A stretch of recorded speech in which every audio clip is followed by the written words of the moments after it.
Math সেশনের পক্ষ থেকে সবাইকে স্বাগতম। আশা করি সবাই ভালো আছো।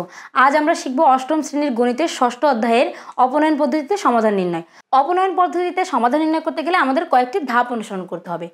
প্রথমেই সমীকরণ দ্বয়কে কোনো সংখ্যা অথবা রাশি দ্বারা গুণ করে এক্স অথবা ওয়াই চলকের সহগ সমান বানাতে হবে।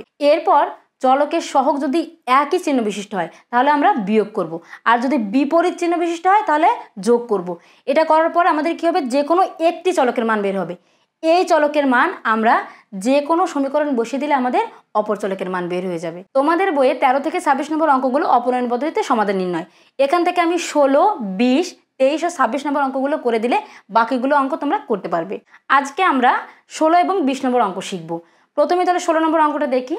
দেখো 16 নম্বর অঙ্কে কী দেওয়া আছে, 3x - 2y = 5। এটাকে আমি 1 নম্বর সমীকরণ দিয়েছি। এরপরে কি আছে, 2x + 3y = 12। এটাকে 2 নম্বর সমীকরণ দিয়েছি। তো আমি প্রথমে কি বলছিলাম, আমাদের প্রথমে এই যে সমীকরণ থাকবে তাকে আমরা যে কোনো সংখ্যা বা রাশি দিয়ে গুণ করে আমাদের যে কোনো একটি চলক x অথবা y চলকের কি করতে হবে, সহগ সমান বানাতে হবে। দেখো এখানে 3 আছে, এখানে 2 আছে। এখন যদি আমি এখানে 3টাকে যদি 2 দিয়ে গুণ করি তাহলে কত হয়, 3 দুগুণে 6।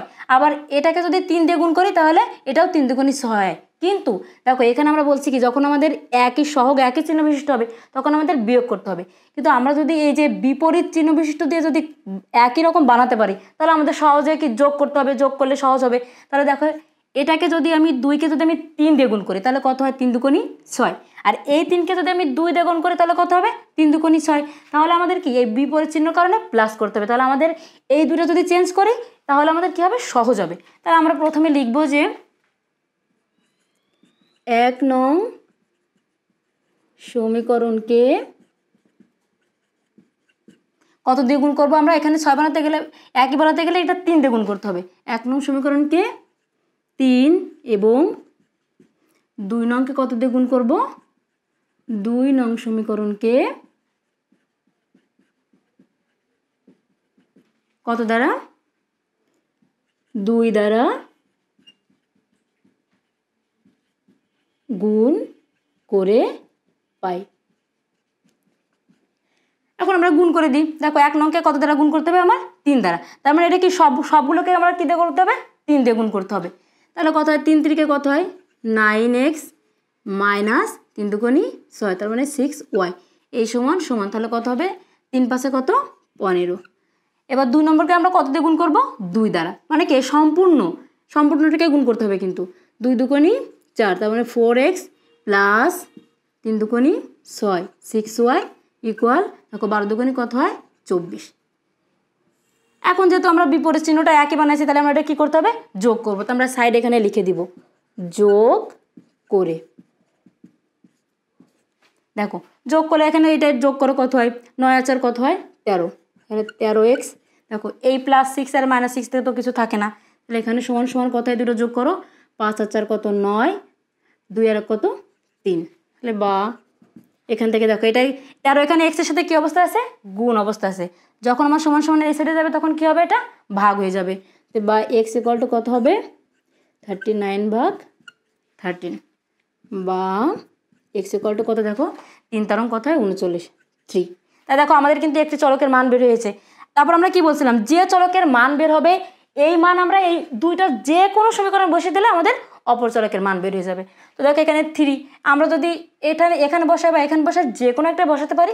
তো যেহেতু এখানে প্লাস আছে, প্লাস থাকলে আমাদের কি কাটা করতে সুবিধা হবে, ঝামেলাটা কম থাকবে। তোমরা এটা 2 নম্বরে বসাবো। তোমরা লিখবো যে 2 নংয়ে x এর মান বসিয়ে পাই, মান বসিয়ে পাই।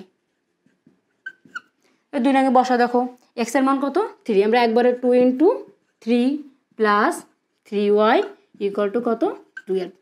গুণ করো কত হয়, দেখো 3 দুগুণে 6 + 3y = 12।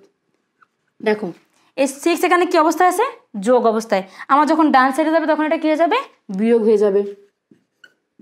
তাহলে কত হবে, 12 - 6 বা 3y = কত হবে, 6। বা আমরা তো এখানে ওয়াই মান বের করবো, তাহলে 3টাকে আমার এই সাইডে দিতে হবে। তাহলে 3 এর সাথে কী অবস্থা আছে, গুণ অবস্থায়। যখনই আমার সমান সমান এই সাইডে যাবে তখন কী হয়ে যাবে, ভাগ হয়ে যাবে।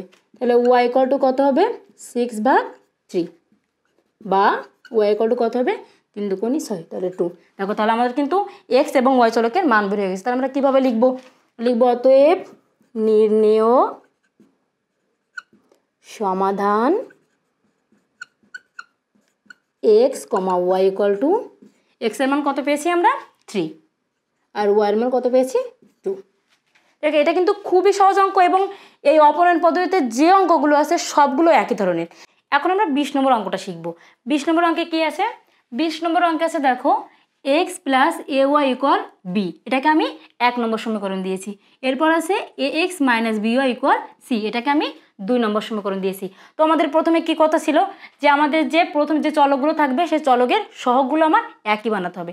তো দেখো প্রথমে আছে এখানে এক্স, এখানে নিচেটা আছে দেখো এ এক্স, এখানে যেহেতু এ বি আছে সেহেতু দেখো প্রথমটাকে যদি আমি এ দ্বারা গুণ করি তাহলে কিন্তু আমার একটু বেশি সুবিধা হয়, কারণ দেখো পরেরটায় কিন্তু বি আছে আর এটাই কত আছে এ আছে, তাহলে সেটা আমার প্রথমটা চেঞ্জ করাই ভালো। তাহলে প্রথম রাশিকে যদি আমি এ দ্বারা আর এই দ্বিতীয়টাকে যদি আমি 1 দ্বারা গুণ করি তাহলে কিন্তু আমার ঝামেলা শেষ। এজন্য আমরা লিখব 1 নং সমীকরণকে 1 নং সমীকরণকে কত দ্বারা গুণ করব আমরা এ দ্বারা এবং 2 নংকে কত দ্বারা গুণ করব 1 দ্বারা গুণ করব। 1 দ্বারা গুণ করে পাই তো গুণ করো। দেখো 1 নং সমীকরণ মানে কি এই টোটালটুকুকে আমাদের এ দ্বারা গুণ করতে হবে। তাই গুণ করো, এখানে কত হয় এ এক্স প্লাস এর সাথে এ গুণ করলে হয় a square Y equal two এর সাথে গুণ করলে কি হয় এ বি। আর 2 নম্বর সাথে 1 দ্বারা গুণ করতে হবে, যেহেতু যা আছে সেটাই বসে যাবে a x minus b y equal c. এরপরে দেখো আমাদের কি কথা ছিল যে আমাদের যখন এরকম হয়ে যাবে তখন আমাদের যদি একই চিহ্ন বিশিষ্ট হয় তাহলে আমাদের সেটা কি করতে হবে, সেটা হচ্ছে আমাদের বিয়োগ করতে হবে। তো দেখো এর সহগ এক্সের সহগ কিন্তু একই চিহ্ন বিশিষ্ট, এজন্য আমরা এটা কি করব বিয়োগ করব। তো আমরা এখানে লিখে দিব বিয়োগ করে, কি করছি আমরা এটা বিয়োগ করছি, এই জন্য এখানে লিখব বিয়োগ করে। তো বিয়োগ করলে আমাদের কি করতে হবে এই সব চিহ্ন কিন্তু পরিবর্তন হয়ে যাবে। তাহলে এখানে প্লাস আছে এখানে কি হয়ে যাবে মাইনাস, এখানে মাইনাস আছে এখানে হবে প্লাস, এখানে প্লাস আছে এখানে কি হবে মাইনাস। এখন আমরা ক্যালকুলেশন করি, দেখো এটা কেটে যায় প্লাস আর মাইনাস। এখানে দেখো এখানে কিন্তু আমরা একবারে যোগ করতে পারছি না, এজন্য আমরা একবারে বসাই নেব। প্রথমে যা আছে সেটা বসাও এ স্কোয়ার ওয়াই, এটা কিন্তু মাইনাস হবে না, এখন আমরা চেঞ্জ করছি সেটা এটা কী হয়ে গেছে প্লাস হয়ে গিয়েছে। আমরা যেন এখানে প্লাস লিখবো প্লাস বি ওয়াই ইকুয়াল প্রথমে কি আছে এ বি, এখন এটা কি আছে মাইনাস, কারণ আমরা এটা চেঞ্জ করে ফেলছি এজন্য আমরা লিখবো মাইনাস সি। বা দেখো এই দুটো থেকে কি কমন যাচ্ছে আমার ওয়াই কমন যাচ্ছে, আমরা ওয়াই কমন নাও, তাহলে ওয়াই ইকুয়াল টু কী হচ্ছে ওয়াই কমন নিলে এখানে কত থাকে এ স্কোয়ার প্লাস বি সমান এ বি মাইনাস সি। এখন আমাদের কি চলকের মান বের করতে হবে, তার মানে আমার কি এখানে ওয়াইয়ের মান বের করতে হবে, এই জন্য আমরা এটাকে আমরা ডান সাইডে দিয়ে দিব। আমরা ওয়াইটা বাম সাইডে রাখি ওয়াই ইকুয়াল টু এটাকে এর সাথে কী অবস্থায় আছে গুণ অবস্থায়, যখন আমার সমান সমান এই সাইডে যাবে তখন আমাদের এটা ভাগ হয়ে যাবে। তোমরা লিখব এ বি মাইনাস সি ভাগ এ স্কোয়ার প্লাস বি। দেখো এটা কিন্তু আর কোনো কিছু করা যায় না, তাহলে এটা হচ্ছে আমার ওয়াইয়ের মান। এখন আমার কী হচ্ছে আমরা একটি চলকের মান বের করছি, এরপর আমাদের কি কথা ছিল যে চলকের মান বের হোক সেই চলকের মান আমরা এই দুইটা সমীকরণ থেকে যে কোনো একটি সমীকরণ বসালে আমাদের অপচলকের মান বের হয়ে যাবে। তো দেখো যেহেতু প্রথমে অল্প আছে লেখা এবং প্লাস আছে সেহেতু এই ওয়াইয়ের মান যদি আমি 1 নঙে বসাই তাহলে আমাদের ঝামেলা কম হবে, এজন্য আমরা 1 নঙে বসাবো। দেখো যে এখন ওয়াইয়ের মান 1 নং সমীকরণে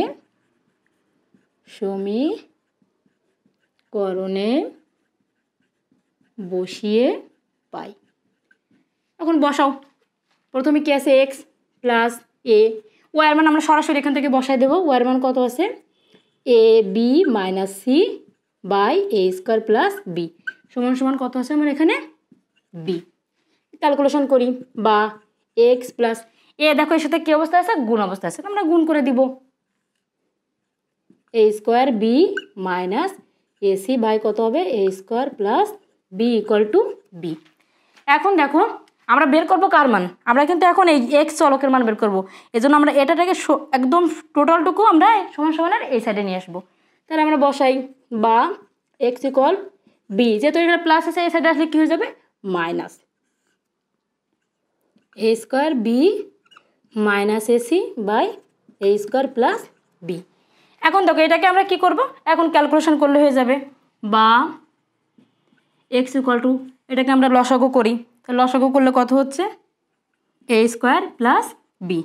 এর নিচে মনে মনে আমার কী আছে একটা এক আছে, তার মানে এটাকে ভাগ করলে এটাই হবে, এটার সাথে এটা আমাদের কী করতে হবে গুণ করতে হবে। তো আমরা একবারে বসাই তারপরে করি বি ইন্টু এ স্কোয়ার প্লাস বি, এই মাইনাস মাইনাস, দেখো এর নিচে যেহেতু এটা আছে এটাকে ভাগ করলে কিন্তু 1 হবে, আর তার সাথে এটা গুণ করলে এটাই হবে। তো এটা যেহেতু মাইনাস আছে একটু ঝামেলা আছে, কিন্তু আমরা একবারে বসাবো না, দুইবারে বসাবো, এই জন্য ব্র্যাকেট দিয়ে বসাবো এ স্কোয়ার বি মাইনাস এসি। তোমরা চাইলে একবারে বসাতে পারো, কিন্তু একবার বসাতে গেলে অনেকে ভুল করে, এই জন্য আমরা দুইবারে করলে আমাদের আর ভুল যাওয়ার সম্ভাবনা থাকে না। বা x equal to a square plus b, এটার সাথে এটা গুণ করে দাও, কত হয় a square b plus b square. এখন দেখো এই যে ব্র্যাকেটের আগে মাইনাস দেখে আমাদের ব্র্যাকেটের ভিতরে যে চিহ্নগুলো আছে এগুলো পরিবর্তন হয়ে যাবে, তাহলে এখানে হবে কত minus a square b plus a c, বা এক্স ইকুয়াল টু নিচে যেটা আছে সেটা বসিয়ে দাও এ স্কোয়ার প্লাস বি। দেখো এই প্লাস এ স্কোয়ার বি আর মাইনাস এ স্কোয়ার বি কিন্তু কেটে যাচ্ছে, থাকে কত b square plus a c. এটাই হচ্ছে আমার কার মান এক্সের মান। তাহলে আমরা কিন্তু এক্স এবং ওয়াই চলকের মান বের করে ফেলছি, তো আমরা কি লিখব অতএব নির্ণীয় সমাধান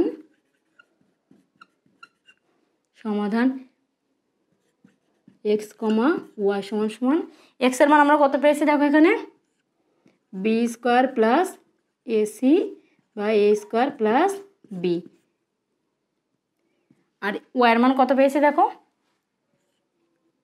এ b minus c by a square plus b. আশা করি তোমরা অঙ্কগুলো সবাই ভালো বুঝতে পেরেছো। তোমরা এই অঙ্কগুলো বাসায় প্র্যাকটিস করবে, যদি কোনো সমস্যা হয় তাহলে আমাদের অবশ্যই কমেন্টস করে জানাবে, পরবর্তীতে আমরা তার সলিউশন করে দেওয়ার চেষ্টা করব। এই ছিল ষষ্ঠ অধ্যায়ের দ্বিতীয় পাঠের আলোচনা। আমাদের পরবর্তী ভিডিওতে থাকবে অনুশীলনী 6.2 অপনয়ন পদ্ধতির 23 ও 26 নম্বর অঙ্ক। সো এই ভিডিওটি যদি তোমাদের ভালো লেগে থাকে বা এখান থেকে নতুন কিছু শিখে থাকো তাহলে অবশ্যই ভিডিওটি লাইক কমেন্ট এবং বন্ধুদের মাঝে শেয়ার করতে ভুলবে না। পরবর্তী ভিডিও পাওয়ার জন্য অবশ্যই ম্যাথ সলিউশনের এই চ্যানেলটি সাবস্ক্রাইব করবে। সবাই ভালো থাকো, সুস্থ থাকো এবং শিখতে থাকো নতুন কিছু।